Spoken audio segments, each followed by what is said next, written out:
The Ravens firing John Harbaugh proves they're one of the best organizations in the NFL. I know it's hard to stomach firing a top 10 coach, but they can look at their rival in the Steelers and see, okay, they perpetually go 9-8 every year. They're bounced in round one of the playoffs. They have no hope of getting better. Even when they had Ben Roethlisberger, Le'Veon Bell, and Antonio Brown, they weren't going to Super Bowls. And in that context, these past 5 years, and this past year in particular, it's understandable why the front office would look at that and go, we're not doing that. We're not getting sucked into this trap of just almost being there. It's not a knock on John Harbaugh. As I said, I do believe he is a top 10 coach in the league, but I think there is value in understanding when a run is over.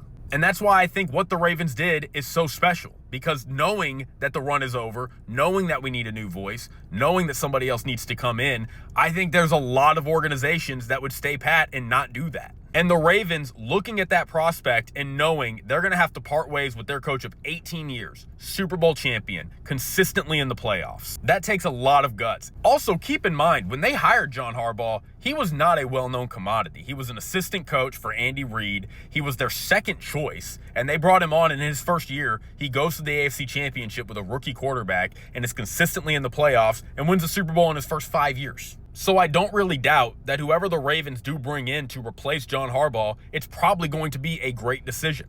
And they're not going to have a shortage of candidates. This is the most appealing opening I think the NFL has had in years.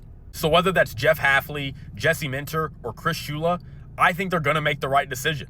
And as for John Harbaugh, I mean, he's going to be able to go anywhere he wants. Diana Rossini tweeted, "Let the John Harbaugh sweepstakes begin," and I think that's very accurate. It also wouldn't surprise me if he sits out a year and waits for another better opportunity to open maybe in next year's cycle, but I don't know, we'll see. But were you surprised by the firing? Let me know down below.